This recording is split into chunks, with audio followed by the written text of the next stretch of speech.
Okay, good morning mga kabarkads. Gawa tayo ng DIY na pampaputi ng ngipin. Ito lang yung ingredients natin is luya, calamansi, and then baking soda, and then Colgate. Gatgarin mo lang ito ng ng pino yung luya. Madali lang ito. Nagawa ko na to, naubos ko na yung good for 5 days yung nagawa ko na na ganito na pampaputi na Napanood ko lang ito pero nagdagdag lang ako ng baking soda. Ang ginamit lang nila is luya, calamansi, and then plain na Colgate na white. Ngayon nagdagdag lang ako ng baking soda.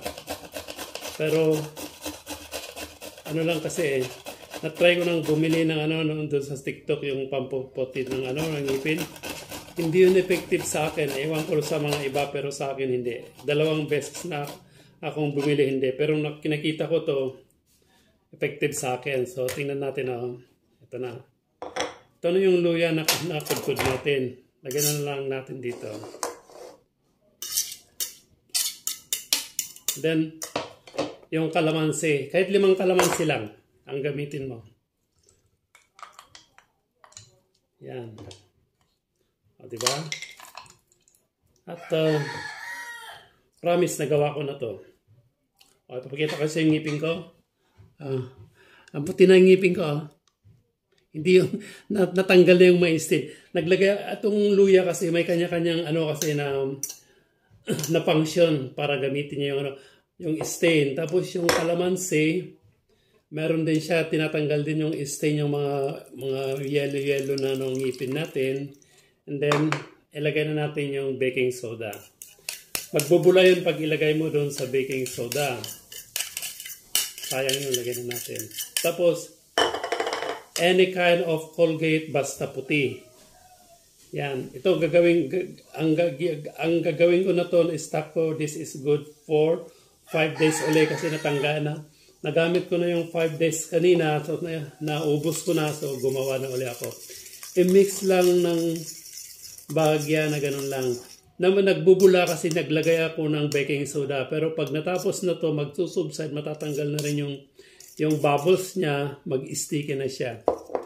Imasa-masahe mo lang na ganun. Kung meron kayong grinder na mas ma-fine, yung pagkudkud dun sa luya, mas better. Ganyan mo lang Napaka-simple lang. Diba?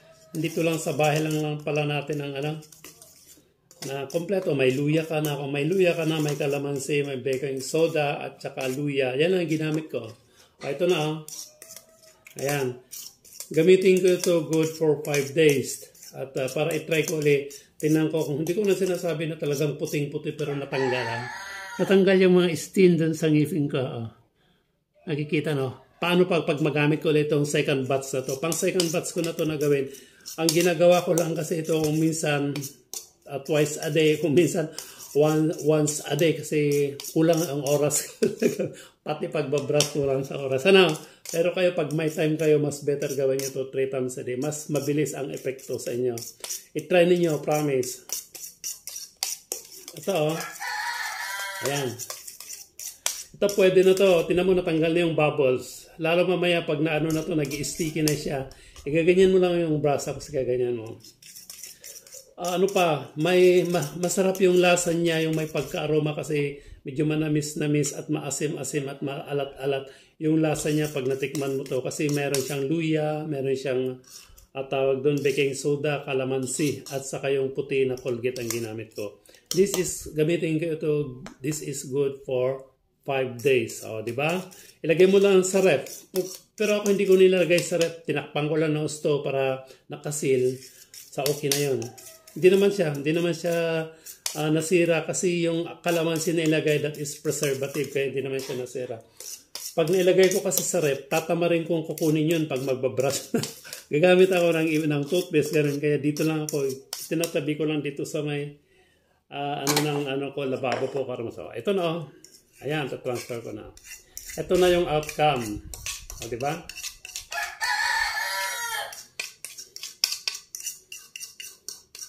Oh, mga followers ko dyan, itry nyo. Madam Jane, try mo to. Maganda to. Alam ko maputi ang ngipin mo, pustiso ang ngipin mo, pero effect ito. Promise, try mo to. Na-try ko na to. Na-try na ang kalat ito. Oh, DIY lang natin. Oh, di ba?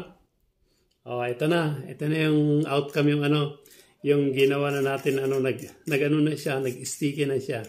Tapos, ang ganda yung amoy, oh. May pag-comment kasi yung calamansi sa yung luya, nag-corporate yung ano nila, yung tawag doon, yung amoy nila, tsaka ang ganda, tsaka may pag-comment dahil yung Colgate na ginamit ko, may menthol siya. Kaya yun, ang bango. Ang sarap kainin, no? Parang palaman lang. O, di ba? Effective, Ayan, di ba? Pumuti na yung ngipin ko, wala na yung istin na konti, pero meron pa. Kasi first second batch ko na to na gawin. So, ito yung pangalawa. So, tingnan ko ulit ang epekto. Pag okay na, pwede na rin na yan idiretso mo. Ganon. And after that, mag-maintain ka na doon sa Colgate na ginagamit mo. Pag makita mo na maputi-puti na siguro yung ngipin mo. Thank you for watching. So, itatabi ko na to. Gagamitin ko ito mamayang hapon. And this is good for 5 days na gamitin ko. So, bye-bye and watching. Thank you.